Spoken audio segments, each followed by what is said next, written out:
Hi guys, how are you? In the name of Christ, it's your girl Tranquil. I hope you're good. I have been better. Today's the 8th of August 2022. Officially the 9th birthday in a row. Ever since my 30th, pretty much. That I've spent all by myself. Abused, persecuted, and ignored. And it inspires in me my birthdays. Not just my birthdays, but Easter's, Christmases, basically milestone dates that many of you guys celebrate with friends and family. They always make me very heavily melancholic. I always want to die. I am generally fighting off suicide ideation every day, just period, because of my life. But it gets especially poignant on my birthdays, on Easters, Christmases, New Year's Eves, etc. I've had people walking around me ignoring all those years that's what is being done to me, that they're taking away my life, basically. And the only way I deal is by coming here to talk about it, explaining my way through it, like going through the woods in Christ, using the Bible. I am a woman that is healthy. I don't have cancer. I don't have an eating away illness, whatever it might be, like full-blown AIDS. I don't have pneumonia. And yet I am on my deathbed.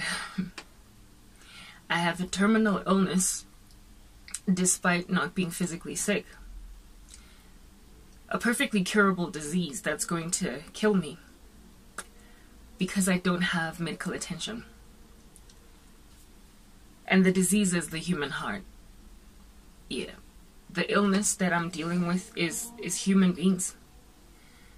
My own family have put me in this position and they just walk around me. This morning, first thing when I woke up, when I went into the kitchen, they were just like, happy birthday. It's the 9th birthday that I've spent with no one, with nothing, with no job, no money, going nowhere, doing this. No help. They're wasting my years.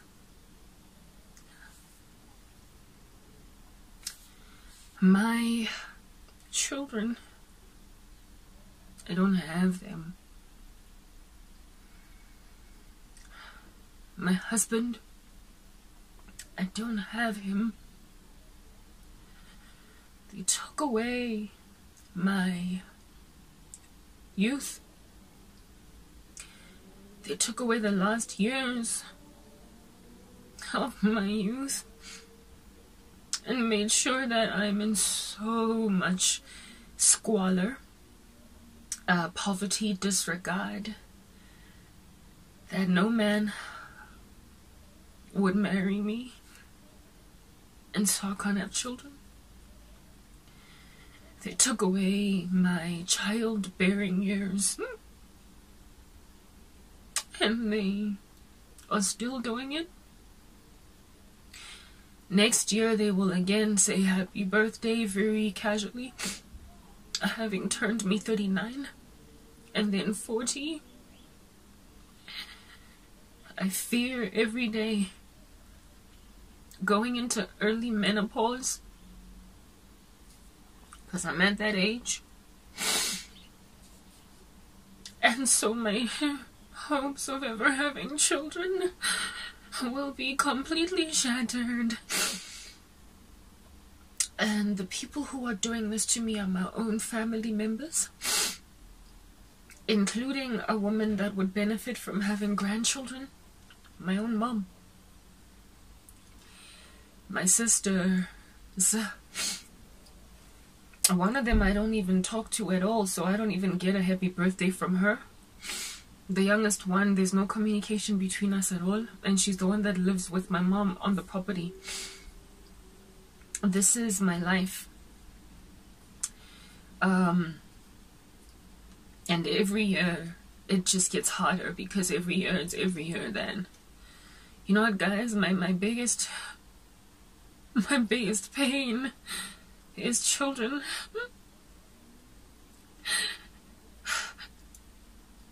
I am not even all that broken about a husband. I just wanted to be a mom. I just wanted to be a mother. So much that I would have been prepared to adopt kids on my own and raise them by myself independently if I had a job. If a husband didn't come along.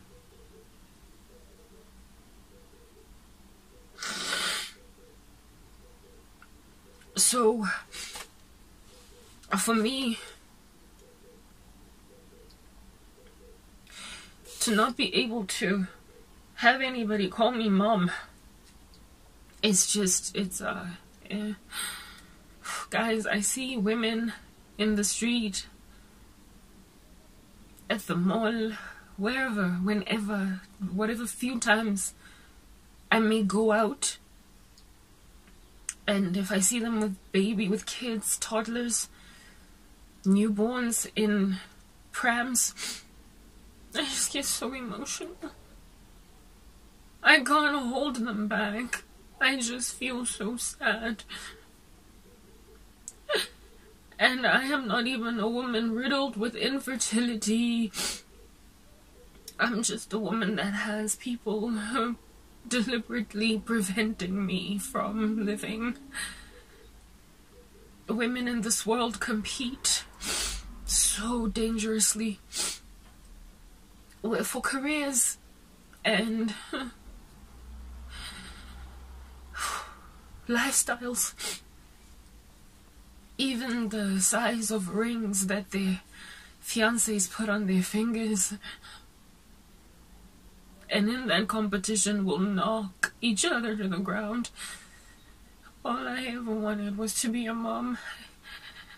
I wasn't even that big a fan of being an independent woman. I wasn't even a big fan of driving the biggest car or living in the biggest house. I just wanted something that was going to give me meaning. I wanted to be somebody that other people are dependent on, like children. I wanted to have meaning and pleasure out of life, out of loving kids. I wanted to be a mom, and I was prepared to forget about my career just to do that. I did let you guys know that if I were to get married and my husband asked me to stay home, I wouldn't hesitate. And the women who have done this to me didn't, because I was so good at what I did when I was working that they competed with me on career and so made me lose everything. When I wasn't even competing with them on that, I didn't care that much for what they cared about. They knocked me off a chair.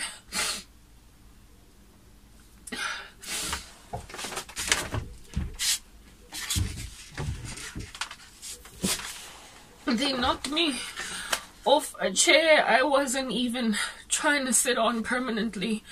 I was just in it because I was still a young woman that was yet to get married, but I was probably gonna get out of their way anyway as soon as I got married. You know, men are crying so much right now over the fact that there are no women anymore that hold to traditional roles, that hold to old school family values, and that women are so masculine.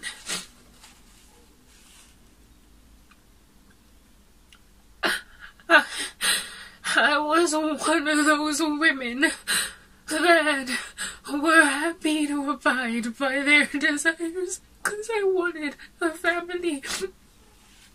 But I just so happened to start out with a career because I was a person living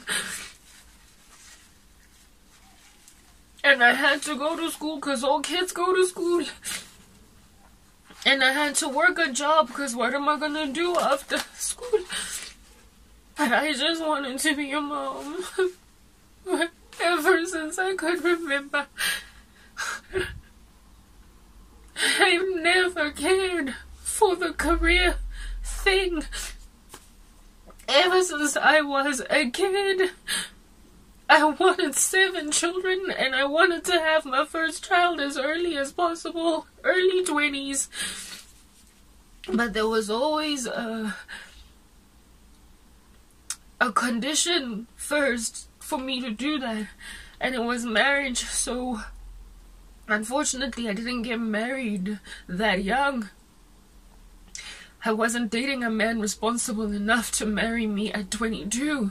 So I just waited and waited and waited. And my years just got wasted.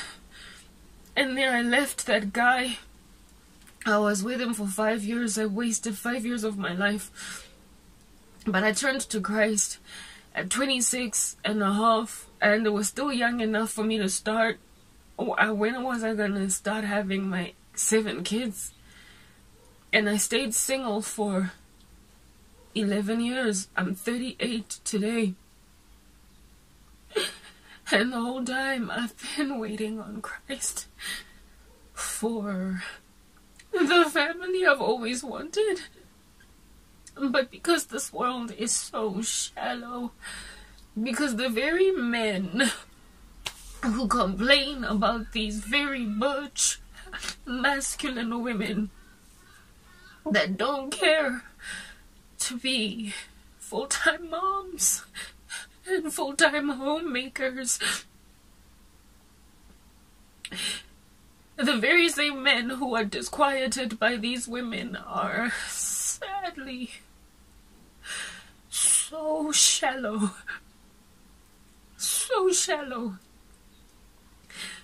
that when they do meet a woman like that, the kind of woman that they want, if she doesn't have the perfect family conditions, the perfect support structure, if she's not gonna basically improve his clout and his street cred, if she's not gonna improve his stats in any way, if she's a flat-out 100% Cinderella, of which is a woman that, remember, is not wanted by her mom and is badly treated by her sisters.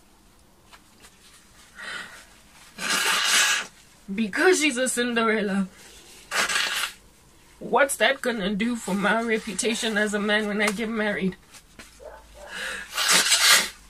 to a woman that no other women love and respect, that no other women are intimidated by,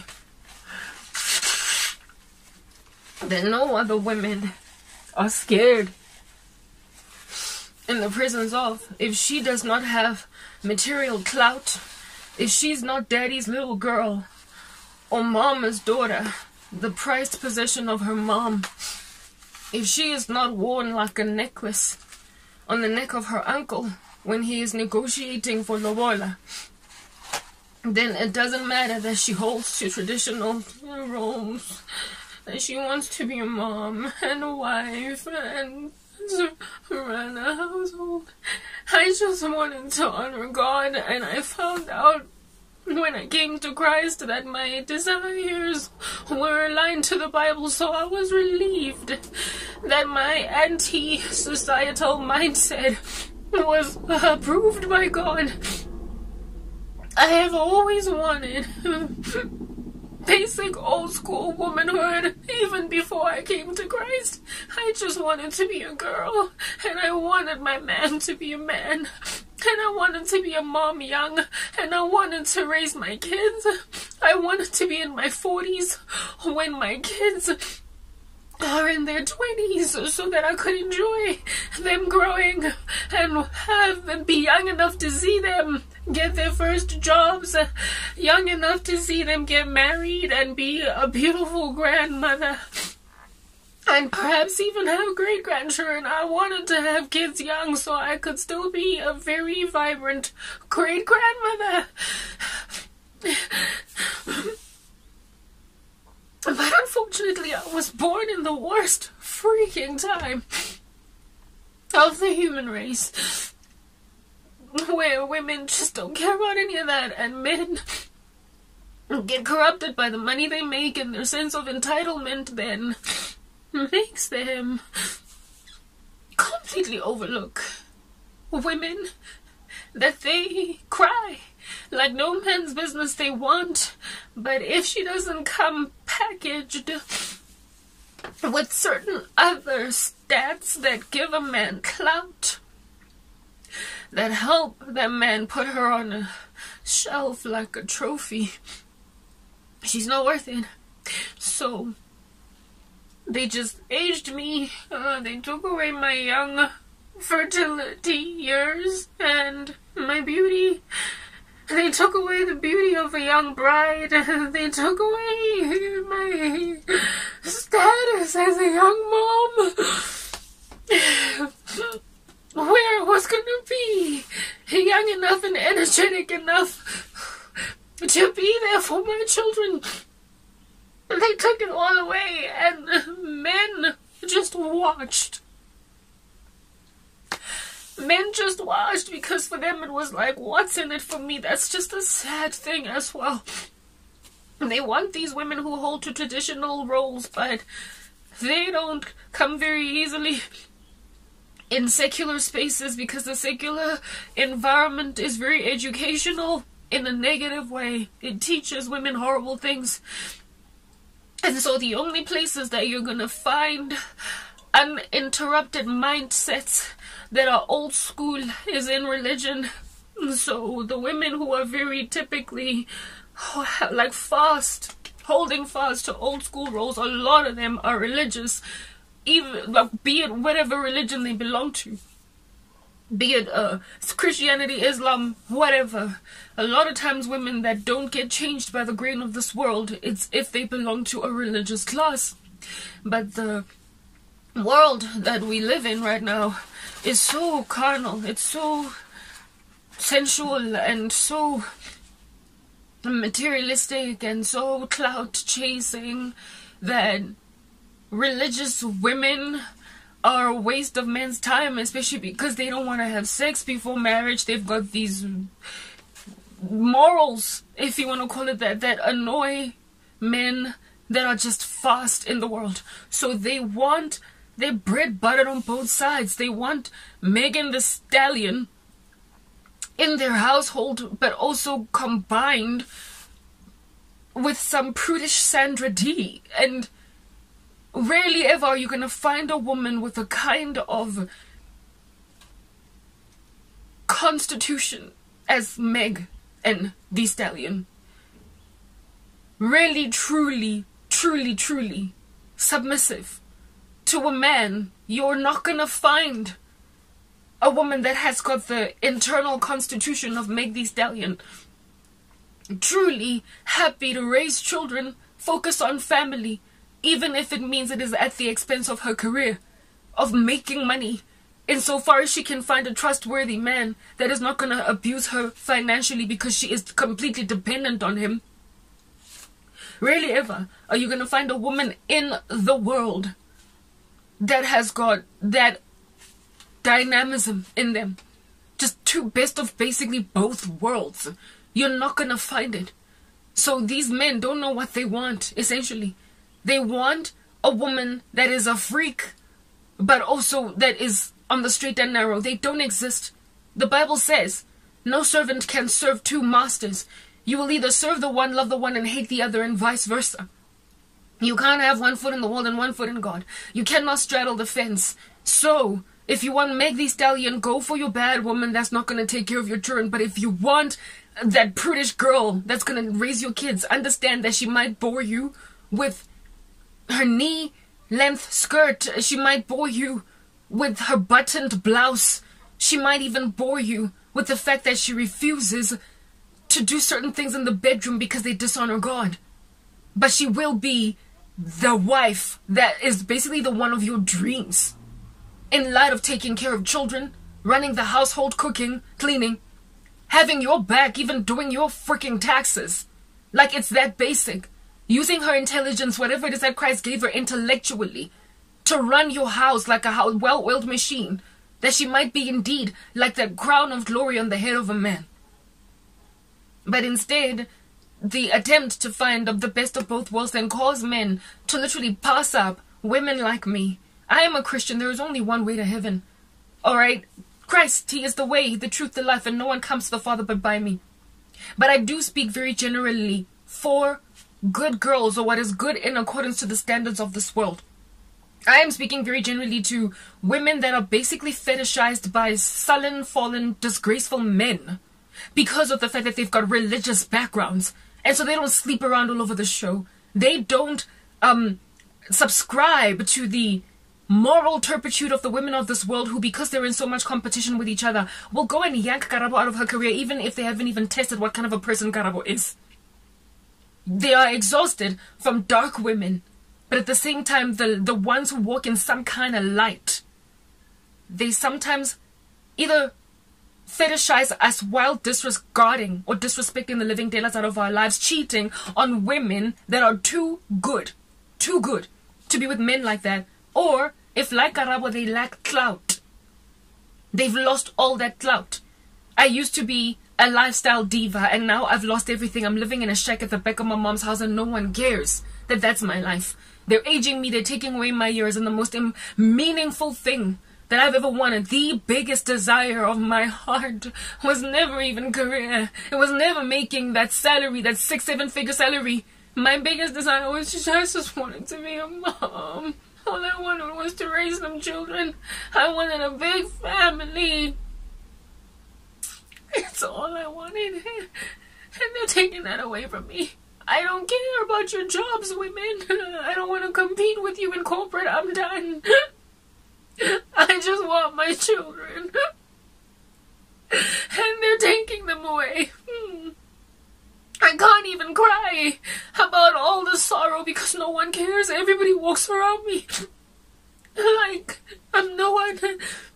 My emotions do not matter. The fact that they just keep watching my birthdays come and go and come and go. And for me, it's about the fact that with every year that comes, I become a less attractive bride and I become a less energetic mom. The only thing I ever wanted. And women did this to me because they were competing with me on something I was not even interested in maintaining. I'm intelligent.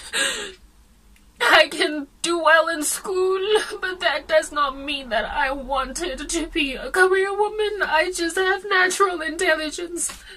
So these foolish women destroyed my life because they thought I wanted the cars and the apartments and the lifestyles they were cracking whips in, and I don't even care about them.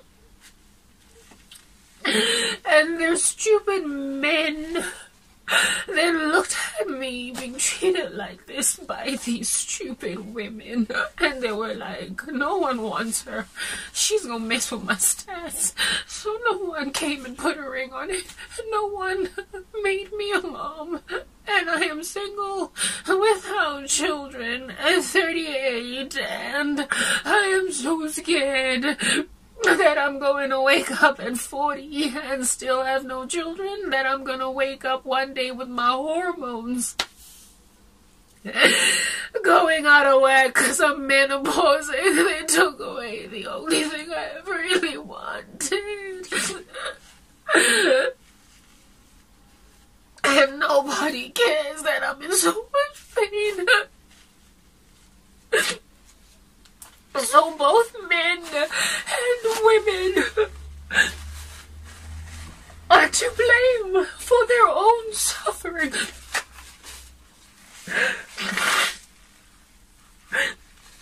I was listening the other day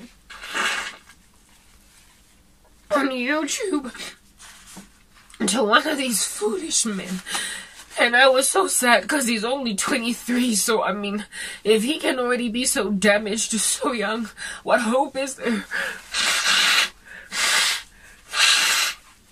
for older guys with old habits that die hard? If he could have such a rotten mindset at 23, what in the world does a 40-year-old man look like internally? If a 23-year-old has already been so devastated by disgusting world standards that are ungodly, that are unsavory. This young man, only reason I even happened upon his channel was because he was trending. He trended on TikTok for doing a very taboo string where he was speaking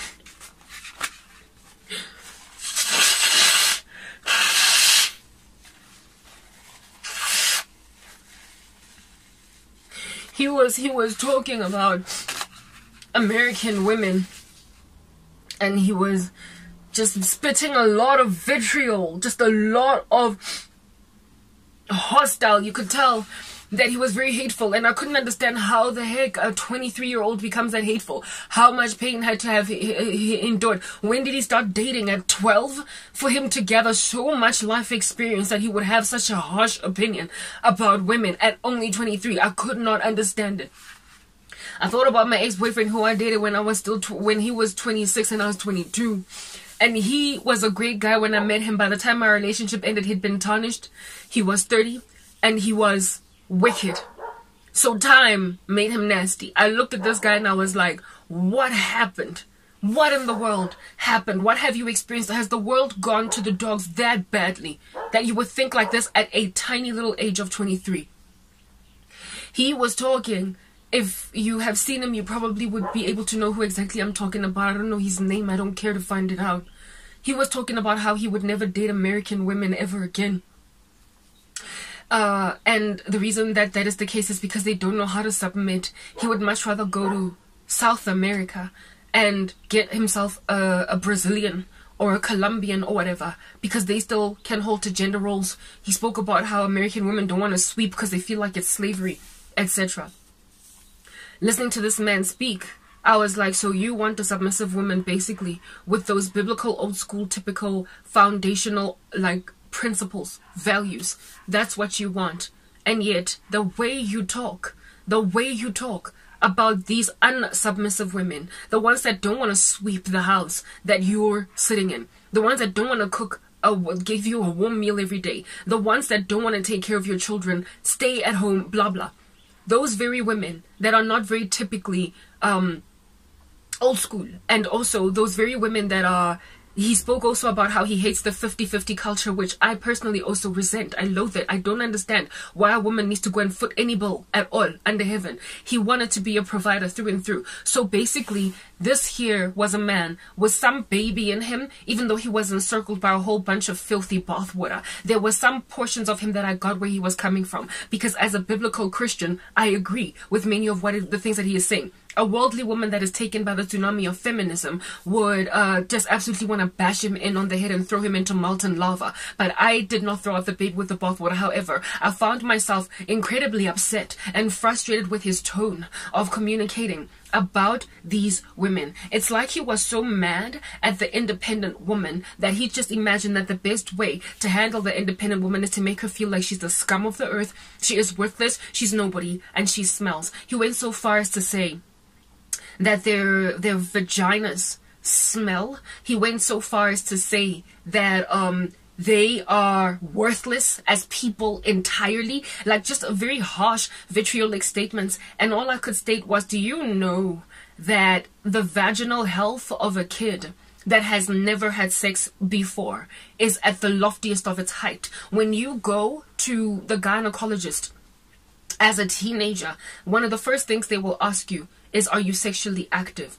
And the reason they ask that is because the moment you start having sex, the risk of cervical cancer increases in a woman. So you have to keep on going for a pap smear. The reason why cervical cancer increases, the risk of it, is because a penis going inside a woman's vagina is an entry of things that were outside of that vagina, that vaginal space, that are around them on the shaft, in and of themselves gotten clung onto by microorganisms. A man's penis, which is a protuberance, so it is outward, as opposed to the intrusion that a woman's vaginal space is a lot more exposed to bacteria than a woman's inner area ever can be. The cultures or the climate of the inside of a woman's vagina, if left alone, if not harassed with harsh soaps, if basically just taken care of and the pH there is maintained, also by good foods and what have you, it's not going to smell. It is not going to smell, and it's also not going to, it's clean. It's in the cleanest space it can be. Natural bodily functions operate, the acidity there operate to combat odors, combat diseases, illnesses, anything that can happen. So a sexually inactive woman, a woman that's not having sex at all, or a woman that is a virgin, has got the highest level of vaginal health. The highest level of vaginal health that you can find out there, because our own internal system regulates our cleanliness. Now, a penis is this thing that meant, how many of you men, if at all you're watching me, because I'm really trying to reach women more than anything for Christ, because I can't preach to men according to the Bible, but since they're here, I will speak anyway. How many of you men, when you hold your manhood before you pee in the bathroom, how many of you wipe your penises? Wash your hands first before you touch your penises? Really? You go in there, you whip out your manhood, you do your thing with those hands. You wash basically hands that have already touched your manhood. Where have those hands of yours been? You've been walking up and down the staircase holding the railing at your work. You have been opening your car door. You have been eating your burger. You have been basically touching all different kinds of grubby places. And then you don't wash your hands first. Or most men anyway. Perhaps there are those who do wash their hands first. But you don't first wash your hands before you use the bathroom. You usually wash your hands afterwards. Meaning that you are transferring all those microorganisms onto the shaft of your penis. You rarely ever put gloves on before you use the bathroom. And so that means that you are transferring a whole bunch of things onto your penises.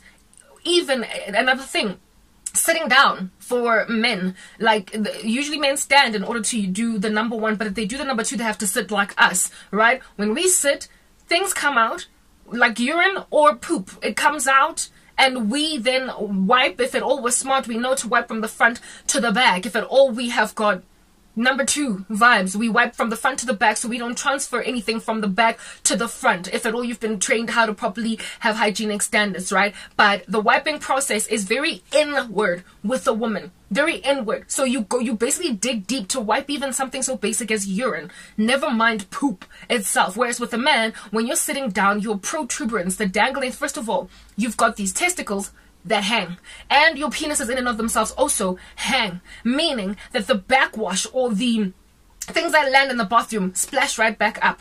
Not only that, you might get yourself somewhat muddied, if you know what I mean.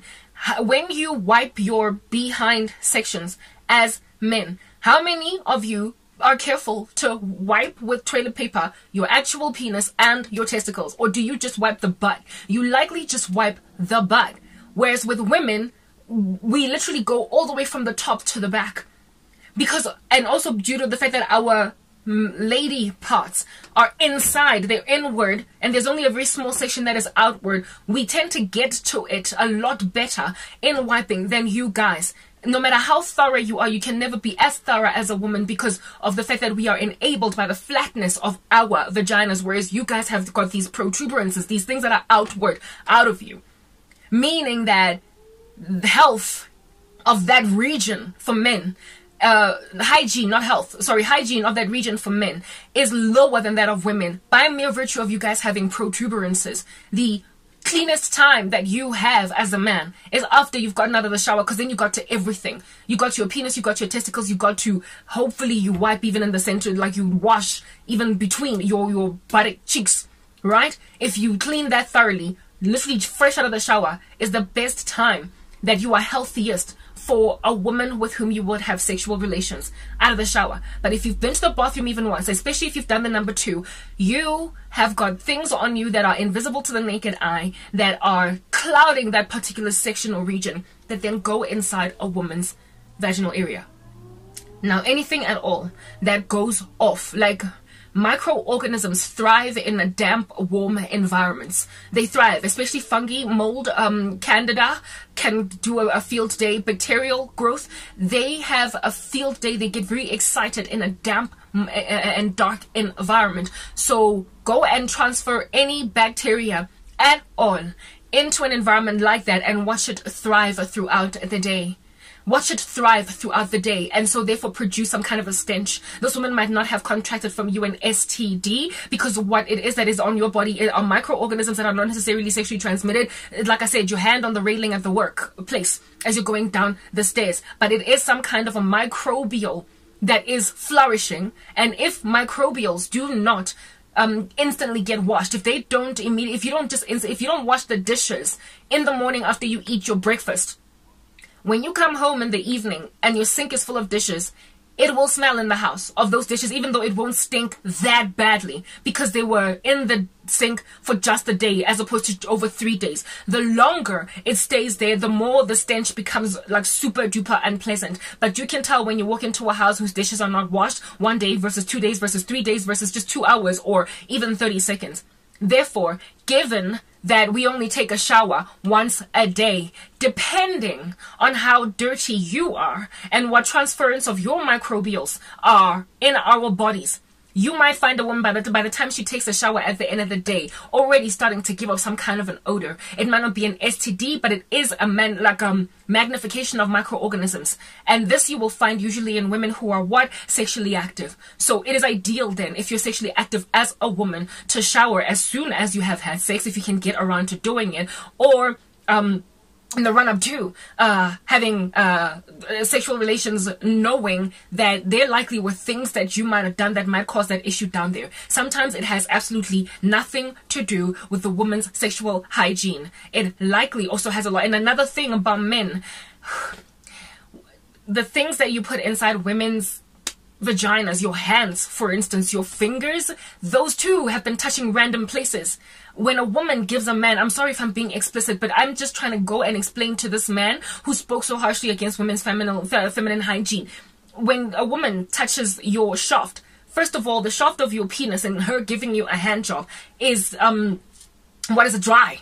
It is likely dry for the better part of the time, unless of course at the tip where there is some ejaculate coming out, but the shaft of the penis is dry, and in a dry space microorganisms cannot thrive as fervently as when the environment is damp. So a woman's hand job, even if she has been touching all different kinds of dirty surfaces, is not going to cause a stench on a man's shaft because of how dry it is.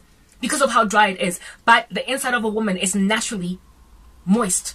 And so for those reasons, your grubby hands going into her are going to leave the microorganisms on your fingers inside her body. And if she doesn't take a shower straight away, if she doesn't do, you know what it is that is needed in order to wash out random stuff, if she does not partake in this rigorous female hygiene process that a lot of women who are sexually active do partake in, then there will be some kind of an issue. Sometimes because of the irresponsibility, the sexual irresponsibility of people in the world as well, she might have just had a one-night stand, or quickly just decided that she's gonna do a fast one on her husband in the vehicle and then go into the office, does not have time to wash. So if later on in the evening there is a funny little smell, it is because of the fact that she went and had sex and couldn't immediately go and get herself all cleaned. Go and ask any woman at all that has had sex all night long and then decided not to take a shower, same thing, first thing in the morning, and decide to rather walk around, go to the store, up and down, and then only come. By the time she takes a shower in and of herself, she's going to want to vomit. And this is because the microorganisms of your penis transferred into her vagina, even if you do wear a condom, have thrived. They've danced in there because they're in the perfect environment, and the person who transferred them to her is you. That context and understanding is so important before people speak.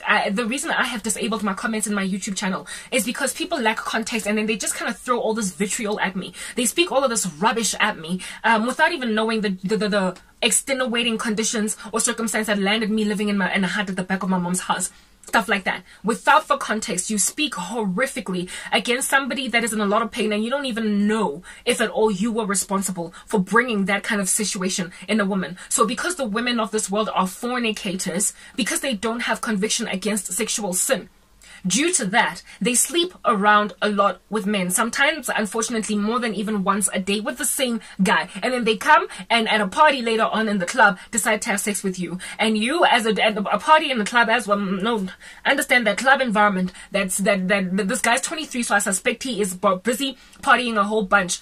An environment like a club is full of the carbon dioxide of other people with very little ventilation. The stuffiness of that environment is also just teeming at the folds with microbials. If a nice little scientist were to rock up in there with some testing equipment to test the cleanliness of the air inside a nightclub, they would be shocked. They want to get out of there. They want to wear a hazmat suit because of how much everybody's breathing, no matter how intense might be the aircon in the room with all of those people in it dancing up and down and sweating. The quality of the air is not very high. The amount of oxygen, the percentage of oxygen in the sky is not very high.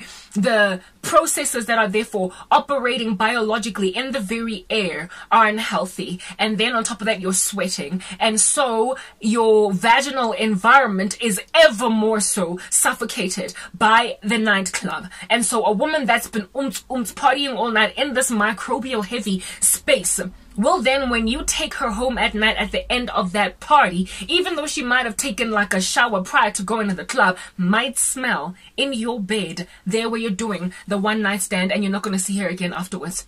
And so since you are a fornicator, hopping from bed to bed to bed, picking up girls in the club and sleeping with them overnight and then never seeing them again, you likely have smelled more stanky vaginas in your lifetime as a 23-year-old man than the regular man on the street that does not partake in such unfruitful works of darkness would. So where you even put yourself, where you even frequent as a woman, can also contribute to the microbial disaster down there below. The less you get yourself in some like cramped up space, clubbing, huffing and puffing, the less likely you are going to have a vaginal issue. Cotton underwear. Not enough women train themselves. I agree with the guy. Hygiene is something that is absolutely attainable for a woman, but sometimes, men, you need to realize that one of the biggest reasons, not even sometimes, pretty much for the better part of the time, the biggest reason why a woman's vagina would smell like that is usually sex with you.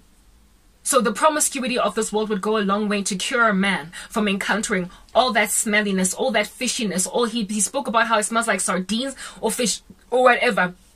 Know and understand that if you gave yourself some Jesus, if you literally got on your knees and repented and gave Christ your life, you would stop fornicating, and you would find that by the time you meet a woman who is in Christ, you're not going to pick up. Some of these women do indeed smell so bad that you can pick it up sitting across the table from them having dinner. That is indeed a hygiene issue. But for the better part of the time, you will only pick it up once you take some clothes off. But there are others where it kind of goes broad.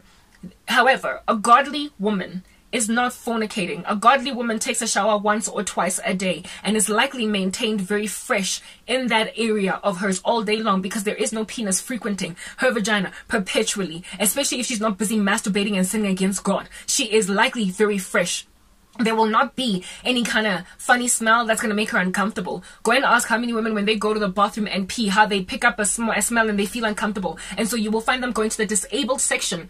You know, the bathrooms that are for disabled people, you know how they've got so much more space? They will go into that bathroom and grab a bunch of paper towels from the office, like put some damp water on them and wipe themselves so they don't like come off or whatever, even in the office. Stuff like that used to happen to me sometimes back when I was still fornicating with my ex-boyfriend. I would have taken a shower in the morning. I'd then go and pee at around 2-3 p.m. in the afternoon at my offices. And I would, upon putting down my pants and peeing, be like, pick up that there's something, and I'd feel so uncomfortable that I would flush the toilet, go into the disabled stall, and do a little bit of a session in wiping myself clean. You will find that 2 days ago was when I was with my ex-boyfriend. And another thing about sex is friction.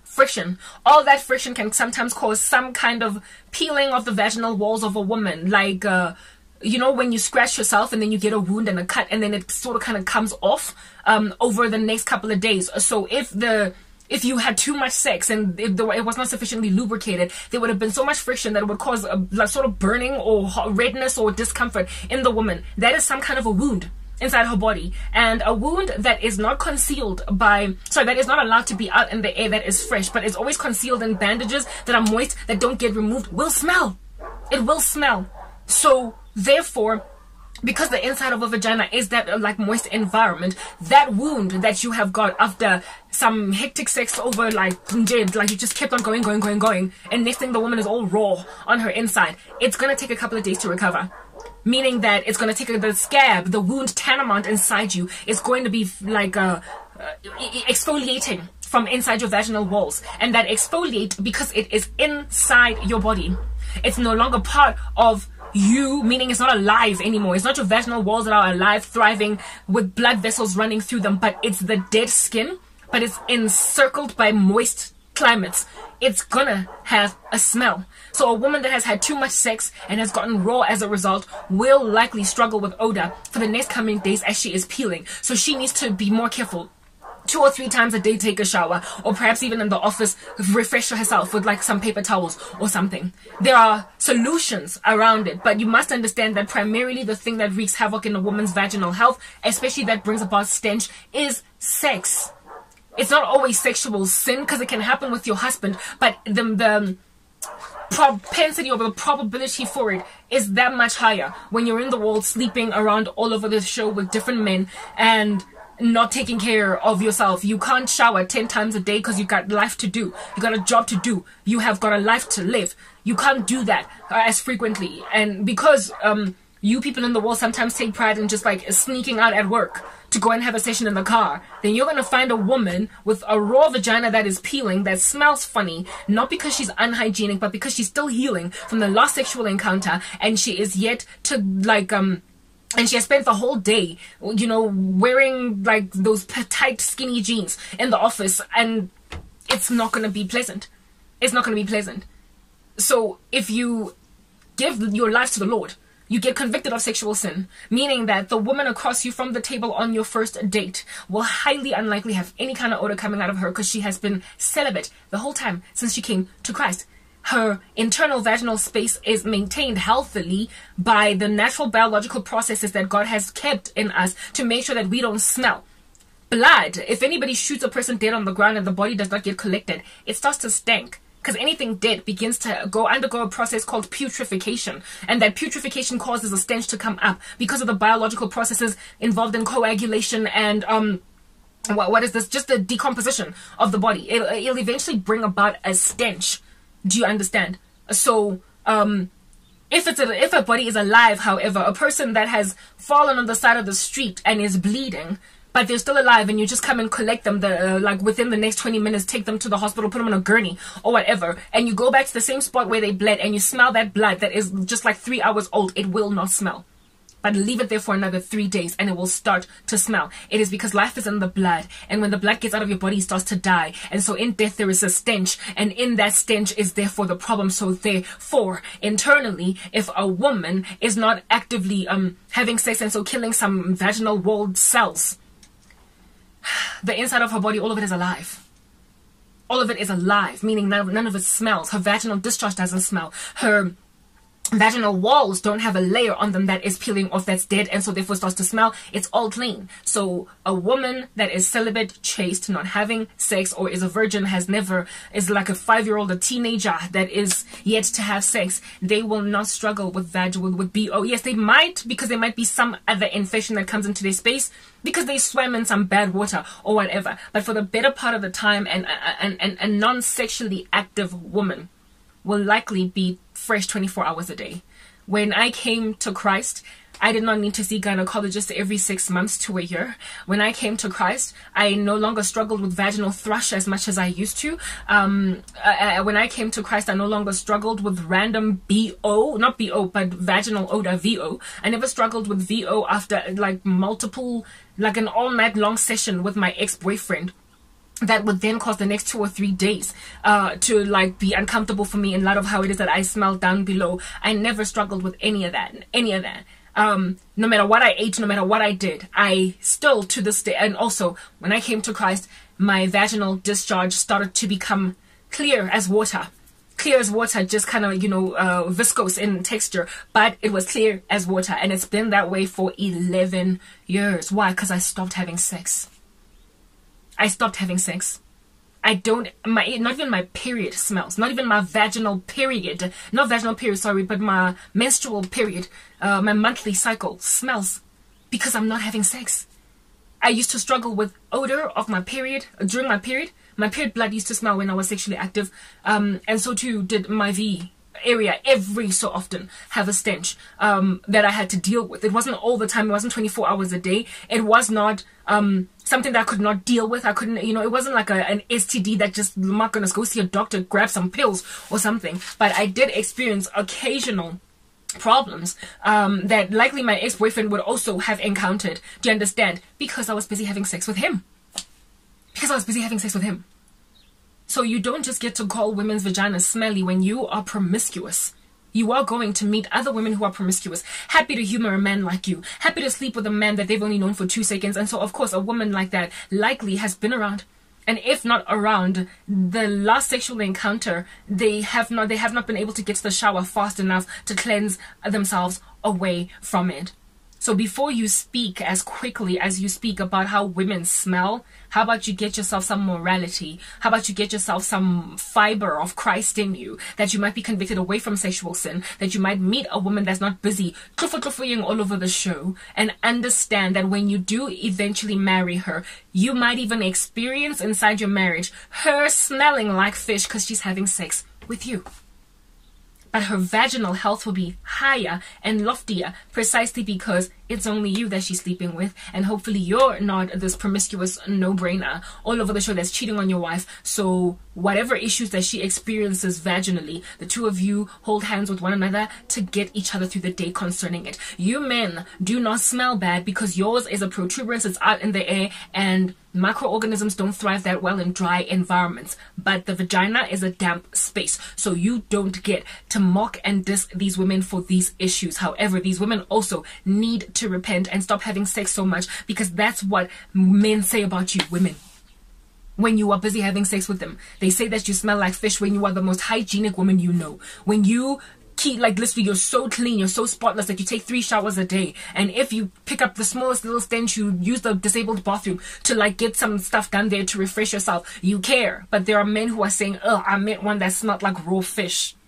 It's like, yeah. Not realizing that the microorganisms, all the small little tiny microscopic cultures were transferred from his own shaft into you, and yet he doesn't realize that he is the carrier, the source of all of that funniness down below. That man was so vitriolic that I couldn't, despite him having baby components to him, I threw him out with his bathwater.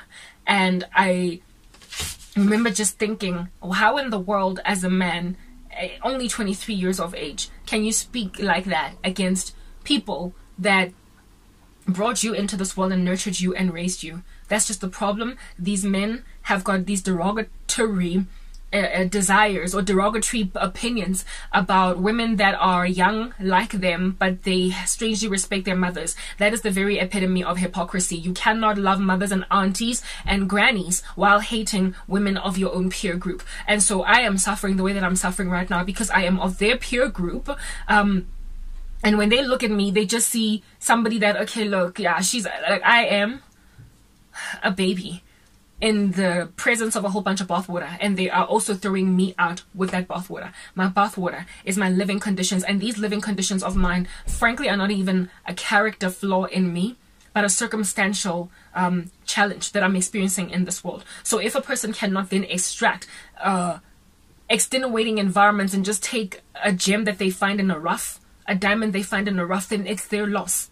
Except I'm getting to a point where at 38, is anybody even ever going to consider me a diamond in the rough? Because apparently the older you get as a woman, the less valuable you are, the less fertile you are. I have apparently got a geriatric womb now. I am scared out of my mind that I'm not going to have those babies I've always wanted. And I've got a 23-year-old man talking about women like that. And I'm like, if they can get that bad at 23, what then of a 40-year-old who is likely what I'm going to end up with? Or 43 or a 42-year-old? These are the things that I am observing, and they're causing me so many shakes. They're causing me so much fear. Women have wreaked havoc in my life, despite the fact that I chose Christ and so didn't care anymore about what they cared about. And now they envy the very chastity that I'm walking in because they continue to fornicate. It's like I can't catch a break. I can't catch a break. They've gone and caught STDs and are making sure as a result of that I can't catch a break. The wrong woman is dying. And the only reason I'm dying is because the very men who feel entitled to the cleanest and most beautiful submissive women are in and of themselves so abusive. In and of themselves, they're so vitriolic. They speak so harshly against women. They don't look inwardly. They don't recognize their hypocrisy. They don't see that while you are busy calling out women for indeed their indiscretions, in and of yourself, you lack discretion. How do you speak like that about women, to women that way? You are rude. So if you can be rude to these women who are unsubmissive, how easy then is it going to be for you to be rude to a woman you think is a doormat? Because that's just the thing. When they meet one who is submissive, when they do meet one who is happy to abide by old school gender roles, they think we are doormats. They think they can just speak whatever they want to speak. If you want a woman that's going to sweep the house, it's kind of rude for you to, for instance, be lifting your feet so that I can vacuum underneath them. Get out of the house and go buy me some flowers while I sweep your house. Do your part as a man, that together we can be a partnership. But this man was basically this entitled guy walking up with a scepter, wanting to be a king without any grooming and all that is required in order for a person to be truly regal. Royalty for real. You want to go and inherit a princess or a queen, then be a king. Get prepared to be one, meaning that you have to learn how to bridle your loins. Literally, hook up self-control over your lust. Stop having sex. Stop fornicating. And then go to school to teach yourself how to love women the way that Christ loves the church. And then once you have been trained that, you will realize that a woman is to speak precisely because the Lord said, if you don't listen to your wives, husbands, even your prayers are going to be hindered. So to take scripture out of context, lamb-based and slice it and cut it up into tiny little bite-sized portions that are barely feeding of you, and then tell women that they must shut up and say nothing at all and just sweep the house, you are on that day some tyrant that cannot for the life of you be trusted with a truly submissive woman because you're gonna abuse her. And so I'm sitting where I'm sitting right now as a violently abused woman by a man that came into my life demanding to be a king. Demanding to be a king even though he hadn't been trained. I wanted to be submissive, docile, whatever, basically whatever it is that I've always wanted to him. But he's the one that went all hard knock, ghosty on me. He's the one that decided to wreak havoc in my life. I later found out it's because he tested positive for HIV. Why? Because he was busy fornicating. And because he was fornicating, he contracted a virus and then took it out on me. He took out his anger on me. He finally found the guy in the United States that's busy saying that he's happy, this 23-year-old guy that's busy talking about these women in Colombia or Brazil or whatever that he prefers, right? Now, imagine him encountering a Brazilian submissive woman and then finding out that he has contracted HIV because of some irresponsibility that he was walking in with an American woman, and then decides to take it out on the submissive Brazilian woman precisely because he can't have her anymore. Precisely because she's been like, no, I don't, this is a deal breaker for me. I want to get married, I want to submit, I want to be that wife that you've always wanted, but there are conditions that you and I have to first fulfill before I can allow myself to be taken by you. And then he doesn't fulfill these conditions while he's busy preparing his passport, while he's busy preparing his visa, while he's busy preparing everything he needs in order to move to Brazil. He then finds out that, gee, like halt, stop it dead in its tracks. Snap, I tested positive for HIV because of sleeping with all of these bad women. And then instead of going to confront the bad woman who gave you the virus, instead of going to all of these women that you slept with and you don't know which one of them gave you the disease, instead of going to them on some, look, I tested positive for HIV, was it you? Look at what you did to my life. Literally having a field day with that lady, you then go because of your bitterness, your sorrow, and your anger, and how it is that you don't want this Brazilian woman to marry another man. You then decide to lamb-based, wreak havoc, and slap out of shape the Brazilian woman who has done nothing except wait for you to get your things in a row, to put your ducks in a row in the US so you can come and live with me in Brazil. She's innocent, she's waiting for you to come, but you can't because one of her deal breakers you have walked in. And then you slap her instead of confronting the women who gave you the virus. That is the situation that I'm finding myself in today. And it's not just this one American guy that did this to me. My ex-boyfriend. So many of the guys that have hurt me because they made bad decisions, realized they couldn't be with me, and so broke me. They broke me instead of confronting the bad women who made them horrible men. So So now we're looking at a woman turning 38 with no one, going nowhere. Nobody cares about her sorrow. Nobody cares about the fact that all she wanted to be was a mom. No one cares about the fact that I was happy to be that sweeping wife. I was happy to be that cooking wife. Insofar as I could be wed off to a man who loves me the way that Christ loved the church. I was happy to be docile, submissive, serving behind my man, a helper suitable, everything that the Lord basically called or charged his daughters to be in Proverbs 31. But meeting a woman like that as an entitled man will then get her abused. I am a travesty and a waste. That's what I am. I'm a travesty and a waste.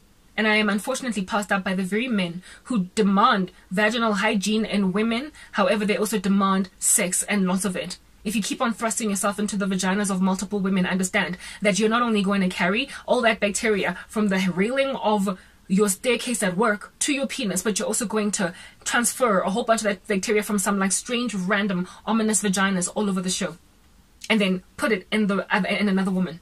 So you want a woman to smell fresh? You be the first to make sure that she smells fresh. Stop diving into her, dunking yourself like a freaking donut. How about you stop having sex with these women, and then maybe, just maybe, they might not smell. Like, really, the Bible says that before you can take out the plank out of a person's eye, be careful to check out the log in your own. That is the tip of that man's rant on social media that trended at literally just 20 meager, tiny years of life. 23 tiny little years of life, and already he's got so much bitterness against women. I wonder what in the world happened. Literally, I can't tell what happened to that man, but it has to have been harsh. He probably has one really horrible ex-girlfriend that made him the monster that he is today. Because that's usually what it takes for men to just be taken out of their rails, off their railings. One girl walks up and does a solid on them, and then they just lambaste every other woman. He is heavily influential, especially considering he is very alpha male. He's very handsome. He's tall. He's thick. He's one of those men that if you look at them, you would instantly be attracted to him. So because of that, he's also catching fire. He's, he's the kind of man that women want to be with just on a very physical level. And so for a man like that to reject you that vehemently is going to get a whole bunch of women retaliating on some note, but we're not all the same. How are you going to go treat all of us like that? How does a man like that end up speaking so badly, that tiny, that young? How? It must be because of his sins. They've borne ramifications. They have borne consequences. He has gotten burned by the sins of his, youthful passions lifestyle. And now he is retaliating because hurt people hurt people. And the things he is saying are bashing 38-year-old women sitting all the way in South Africa who don't understand why he hates her so much. Why he hates me so much. Even though I am the very kind of woman that he likely, if at all we were both 23 years old, have been interested in because, that submissiveness, that whatnot. They're shallow. They don't want to build character in themselves, but they feel entitled to these submissive women. A man like him came into my life, but who was 41 years old, having met a 37-year-old woman. A man that felt entitled and was sick and tired of American baddies, was sick and tired of these American women who have been taken by the tsunami of feminism. He was exhausted, and then he met an innocent, raw, undiluted African version of what it is that he has always wanted in a woman. And then he decided to crush it, break it into a fine powder, literally flatten it on the ground with a steamroller, because he could no longer grab it. He can no longer take it because of his own mistakes. The ramifications of his actions have made him hurt me. And now I can't come up for air. I'm literally suffocating from all of his sorcery, and he won't let me go. And the more sorcery these people send, the more I feel like my time is being wasted. I've been looking at God on some, Lord, when is this going to stop? These women, guys, women, females, when are you going to stop? Let's just, come on. What do you want from me? What do you want from me? You took my career away. You were competing with me on money. Fine. You got it. You took my jobs. You took my cars. You took my apartments. You took that. Why won't you then at least let me get my husband? Let me be that stay-at-home wife. Let me go and cook my husband a meal. Let me go and come up with meal plans for my freaking children. Let me go and do that. And I won't give you any problems cracking any kind of strange boardroom whip in corporate. You extracted me out of that environment, but then you decided that you're going to take away even that from me. All the purpose a woman can ever walk in, you have taken even that away from me. You wiped me out of corporate, and then you made sure that your shallow husbands and boyfriends and general men in your environment won't even look at me because they are so shallow that they cannot take in their stride a woman who does not have clout in her family, a woman that does not have clout among her friends, a woman that does not have 1 million followers on Instagram, a woman that does not have 500,000 subscribers on YouTube, a woman that is not trending on Twitter. In fact, she doesn't have any such statistics, but she's poor, living like a Cinderella at the back of her mom's house. I'm not trying to touch that. Your shallow men don't want me. So now you've put me in a position to just die old and alone with nothing at all, even though I wasn't even competing with you on the very same things that you're competing with. You wanted feminism. You wanted the bad B status. You are the ones that wanted to go and walk up and down corporate with your thick Christian Louboutin heel, while that you are stepping or grinding into the hearts of innocents around you as you climb your way up the corporate ladder using cadavers as a staircase, using people's blood as your energy juice. You were happy to do that, and you extracted me out of my 9 to 5. Fine.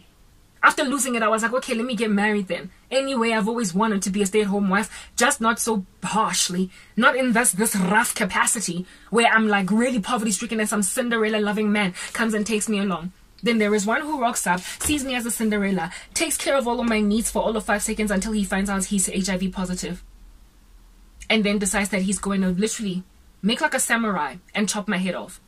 So you took away from me, women, things that I did not even want. And then in so taking things I didn't even want, also took the very thing that I wanted. You took my babies. You took my kids. You made me turn 38 in a shack at the back of my mom's house, languishing on a birthday when no one has given me a satisfactory happy birthday message. When no text message comes into my phone to say happy birthday, other than from my bank, other than from my Discam loyalty card, other than literally nobody wished me happy birthday via text message. Nobody called me. And it's been like that for 9 birthdays. You're wasting my youth, you're wasting my beauty, you're wasting my eggs, you're wasting my skill, my talent, and my desires. Thank God he lives. Thank God he exists. Thank God I'm not left nor forsaken. Thank God wickedness has a place in this world, and indeed the Lord has set apart everything for its purposes, including the day of trouble. Thank God my God is sovereign, and so he knows the beginning to the end. He is the Alpha, the Omega. Thank God that the Lord set apart even Judas's betrayal of Jesus Christ from eternity past. His condemnation was written about long ago. Thank God that he is so sovereign that he even set apart the day when you would waste all of my 30s hoping to take away the glory of my youth. Thank God that the Lord planned that, because if he planned my demise at your uncomfortable hands, he must then surely have planned my recompense, my redemption. He must have planned your comeuppance. The Lord must have planned for this to happen in that way. Thank God I chose him, guys. Thank God I believe in him, because it is precisely that I believe in him that I don't commit suicide in the middle of this situation. That all these heavy tears that come out, flowing out of my eyes, more like gel than actual liquid tears, the way they're so heavy. Thank God that they're kept in a jar in heaven and that the Lord regards them. There is a scripture in the book of Revelation speaking about the prayers of the saints all throughout the ages, and how it is that they're in some golden censer, and when it gets open there is silence in heaven for half an hour because of the Lord's wrath over how much Christians were just moaning, languishing, praying, and even doing videos like this while everybody ignored them on earth. God is going to be very mad. He is already extremely angry, but the wrath, the height of it, is about to be reached. I am innocent. I am a travesty. I am being abused and desecrated by men who have been decimated by these feministic women, and by women who have been decimated by these toxic masculinity men. Literally, the war between men and women in the cosmos has caused collateral damage in innocent souls like myself. I was knocked to the ground uncomfortably, and these men, upon watching videos like this one, will then all of a sudden want to come and just kind of dust themselves off despite being entirely grubby and be like, okay, Karabono, I will have your back, I will holla at you. Why? Because I explained a narrative? Because I helped you understand where I'm coming from? All along you would not have enough moral character in you to realize I'm worth your while. All along you were disgruntled by the fact of my funny conditions, my poverty, my squalor. All that squalor caused you to think I'm not a valuable woman until you heard me speak and explain what's going on in the world, and now you want to come and take me. You are still grubby, you are messy, you are just like that guy who Coming out of an imprisoned lifestyle, he then made a decision that he wants me as a bride because he was sick and tired of American women within this independent space. He was sick and tired of his own women. He was also an American. And when he found an undiluted gem in Africa, he then decided that he's going to take it until he found out he was HIV positive. And so now he is decimating me. So men who are perhaps gaining conviction right now, even as I speak, it is not sufficient for you to then be like, okay, Karabo, I'll marry you. What? Do you think I'm petitioning to get married? Do you think I'm trying to explain to men why I'm marryable? I am trying to help people understand that in your war with each other, you are producing collateral damage in women like me. The problem is in all of y'all. You must just repent as a collective, period. Don't think the solution is in coming to marry me. The solution is in your collective repentance, because you are shooting down the wrong men and women because of your anger at each other. I was not even competing with many of these foolish females on career. I was eventually going to get out of their way, but they snatched me out of that environment before I could even get out. I was just going to be some man's wife. But people were like, no, Karabo, you're not even going to get to do that. Go with your lackluster lifestyles, okay? And grab all of the money you can get while neglecting your children. But leave me with my family. And you couldn't even leave me to do that. Because deep down inside, women, you know that you're messing up big time with missing out on your kiddies' birthdays, your kiddies' sporting events, your kiddies' moment of growing. The first time your kid says mama, she's saying it to a nanny. The first time your kiddie walks, it's being recorded on a camera by a nanny, or a teacher in a creche, in a kindergarten. You know you are doing the wrong thing, and so you envy the living daylights out of women with a biblical mindset. Because you know that they're the ones that are going to get to the age of 90 with a crown of glory of grandchildren and great-grandchildren around them, having lived a fruitful life, waiting to enter into the glory of Christ after having lived a life that served him, that is meaningful. This world is made up of families, and anybody at all that guns for anything else, that finds importance in anything else, is wasting time. If people are not first, if raising them are not first, if communities, if family is not the first and foremost thing that a person desires ultimately to build, then they are wasting time. According to the Bible, children are a blessing from the Lord. A man who has them is like one who has got arrows in a quiver. Blessed is the man whose quiver is full of them. You are blessed when you have children, when you have family. But you are thinking that blessed is the man whose bank account is bursting at the seams. God says that you are a foolish man. Tomorrow you will die, and somebody else will spend your wealth. How about you store up for yourself treasure in heaven where moth and rust do not destroy? How do you store treasure in heaven? By being biblically human, as opposed to this androgynous, satanic kind of artificial intelligence way of doing life. It is unloving, it is gothic, it is full of insanity. The love of many is growing cold, and so the human race is reaching a tapering end. It's disgusting. The world is like the world as it was in the days of Noah. There is nothing of it that is desirable anymore. So all I want to do is die. Not because I am melancholic or clinically depressed sufficiently enough to commit suicide, but because this place that is the earth is no longer habitable. It does not accommodate people who have got basic old school principles of living. I just want children. I don't want to compete with you and your stupid cars. When I paid off my vehicle installment, after 5 years of driving that monster, people were like, oh, you've got a big enough salary to buy a Mercedes, a big enough salary to buy a Jeep, a Beamer. I was like, but it moves. I've always been very basic in the way I thought. I did not go and grab myself a big fat chunky car simply because I paid off my starter pack vehicle, the first car that I ever bought.